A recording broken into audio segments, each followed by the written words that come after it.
I took a Toyota Corolla to a high-performance driving event. I played a couple racing games and thought it would be nice to try it out for real.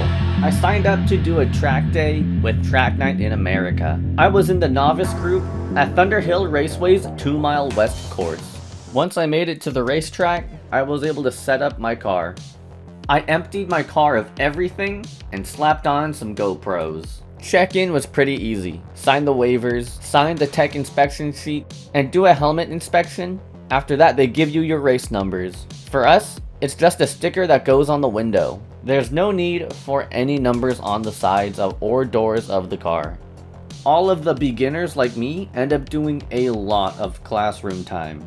But we go over a lot of stuff you would probably typically see. Flags, apexing, point buys, and stuff like that.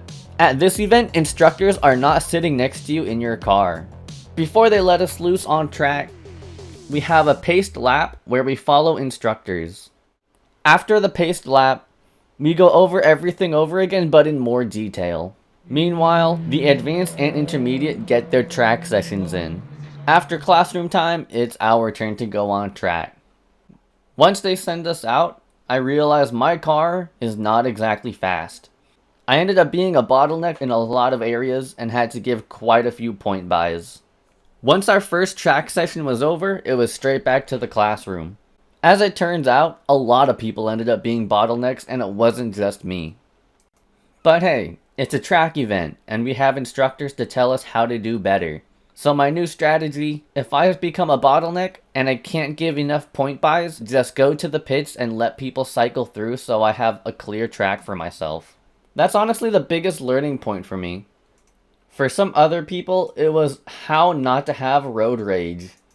We actually had an incident where people almost hit each other and they ended up just simply honking at each other, which is not simply what you do on track. Our second session on track was way smoother. Everyone was learning to apex properly, everyone was giving point buys, and everyone that became bottlenecks would simply go to the pits.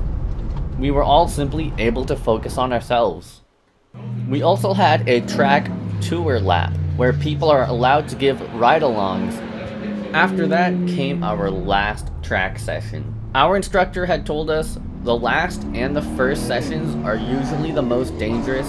The first one because we're all still learning, and the last one because all our cars are overheating and stuff like that. And we're all getting a little overconfident in some parts and people end up spinning out, which is exactly what happened to at least 2 cars. But that ends my first track day. I really wish we had the option to have an instructor with us. Even then, the information and the experience we gained was amazing. I would certainly love to do more track days. Maybe I should probably get a little bit better tires because every single turn I feel like I'm losing control and it was very hard to push myself any further. But that's what these track days are for. We're learning and we're becoming much better drivers at high speeds. If you have any doubts about going to your first track day, I highly recommend just signing up and doing it. It's so much fun. And Track Night in America put on an amazing event. I also wanted to say video games actually helped me learn this track really well. The bad thing is my car is honestly just way too slow. I'm Molly the Lag. I hope you enjoyed the video. Oh yeah, they have a restaurant at Thunderhill, but the 2 Mile West course is like kind of far, so getting food is like super inconvenient, especially when you're in the novice group and you only get like 5 minutes before each lap because you're doing classroom time. So there's like no choice, no chance to actually like buy food. So bring food if you're in the novice group. If you're advanced or intermediate, you probably got more time.